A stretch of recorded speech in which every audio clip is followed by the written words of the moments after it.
అధ్యక్ష, తమరు క్రిస్టియన్, మీ నాయకుడు క్రిస్టియన్. నేను తప్పు పట్టడం లేదు, తప్పు పట్టకూడదు కూడా. బాధ కలుగుతుంది. వెంకటేశ్వర స్వామి పవిత్రుడే ఇంత దారుణంగా దెబ్బతీస్తున్నారు అధ్యక్ష. నా మతం ఏమిటని తెలీదా ఎవరికైనా ఆంధ్ర రాష్ట్రంలో కానీ దేశంలో కానీ? నా కులం ఏమిటి అని చెప్పి ఎవరికి తెలీదా రాష్ట్రంలో కానీ దేశంలో కానీ?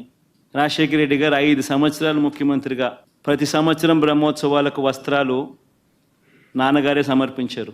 నాన్నగారి కొడుకునే కదా నేను కూడా తిరుపతికి ఎన్నోసార్లు పోయా కదా ఇంతకుముందు కూడా, ముఖ్యమంత్రి కాకమునుపు. అంతెందుకు నా పాదయాత్ర మొదలెట్టేటప్పుడు వెంకటేశ్వర స్వామి ఆశీస్సులు తీసుకొని మొదలెట్టా. నా పాదయాత్ర అయిపోయిన తర్వాత నేరుగా తిరుపతికి వెళ్ళి కాలినడకన కొండెక్కా. తిరుపతికి వెళ్ళి కాలినడకన కొండెక్కి వెంకటేశ్వర స్వామి దర్శనం చేసుకుని తర్వాతనే ఇంటికి పోయా. నా పాదయాత్ర అయిపోయిన తర్వాత, నా 3648 కిలోమీటర్లు నా పాదయాత్ర అయిపోయిన తర్వాత. ఇవన్నీ తెలియవా రాష్ట్ర ప్రజలకు? మన అప్పుడు చంద్రబాబు నాయుడు గారు ప్రభుత్వమే కదా అప్పుడు ఉండింది. అప్పుడు నేను ప్రతిపక్ష నాయకుడినే కదా అప్పుడు.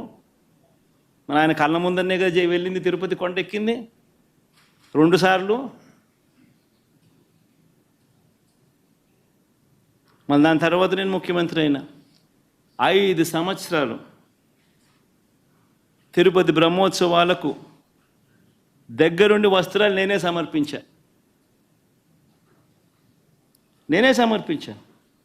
వస్త్రాలను నెత్తిన పెట్టుకుని మోసుకుంటూ వెళ్ళి వెంకటేశ్వర స్వామి మీద భక్తి శ్రద్ధలు చూపిస్తూ వెంకటేశ్వర స్వామికి బట్టలు సమర్పించడం జరిగింది. నేను అడుగుతా ఉన్నా, ఫస్ట్ టైం ఎవడన్నా పోతా ఉన్నప్పుడు నువ్వేదో ఇట్లా మాటలు మాట్లాడినా అర్థం ఉంది.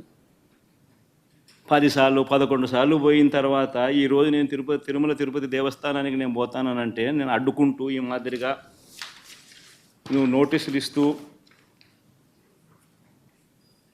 ఈ మాదిరిగా తిరుమల తిరుపతి దేవస్థానానికి నేను పోకూడదు అని చెప్పి ఈ మాదిరిగా నోటీసులు ఇస్తూ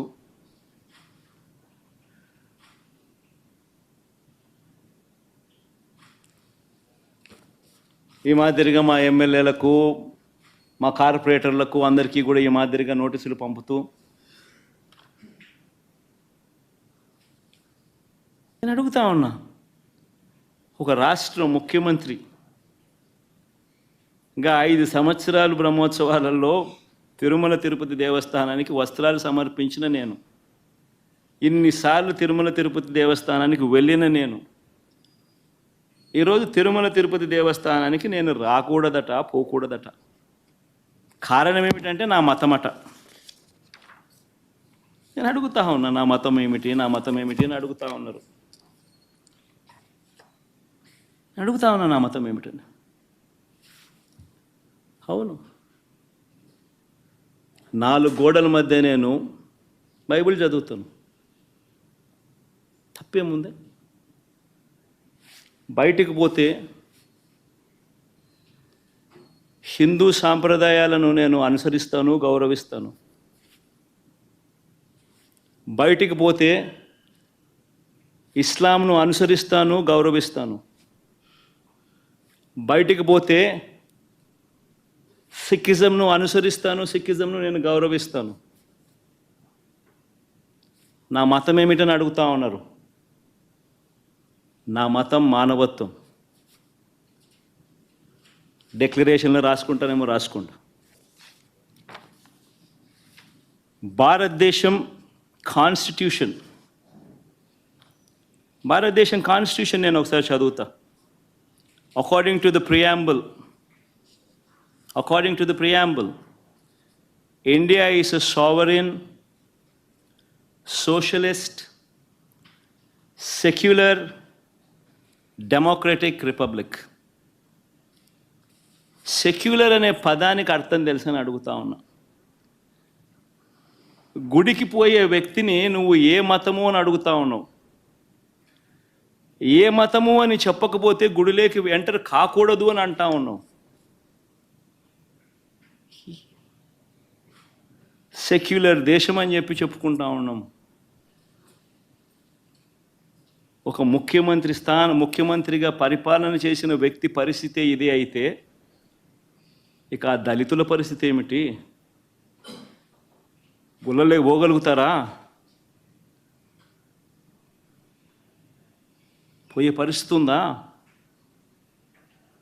పోనిస్తారా? రానిస్తారా? ఏం చేస్తా ఉండు? నిజంగా రాజకీయాల్లో మతం పేరుతో రాజకీయాలు చేయడం ఎంత దౌర్భాగ్యమో నేను ఇదే బీజేపీ పార్టీని కూడా అడుగుతా ఉన్నా. బీజేపీ పార్టీ గొప్పగా చెప్పుకుంటుంది హిందూయిజానికి మేమే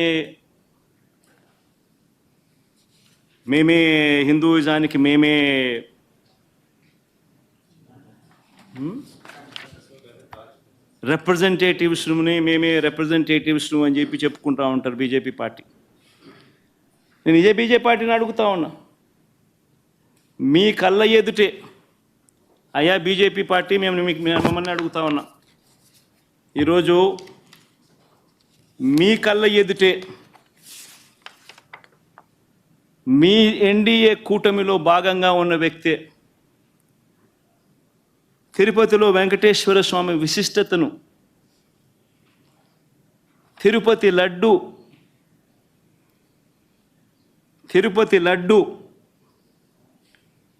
పేరు ప్రఖ్యాతలను, వెంకటేశ్వర స్వామి వైభవాన్ని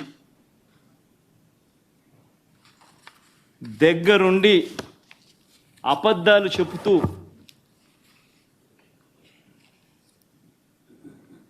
యానిమల్ ఫ్యాట్ వాడకపోయినా కూడా వాడినట్టుగా, లడ్డూలు తయారైనట్టుగా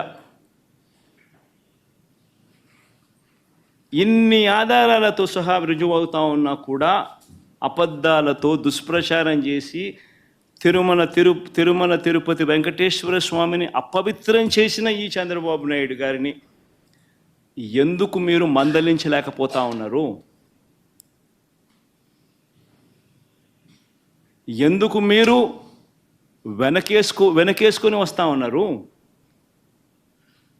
హిందూయిజంకు మీరే టార్చ్ బేరర్స్ అని చెప్పుకుంటారు. అంటే మీ వాళ్ళు ఏం చేసినా కానీ పర్వాలే,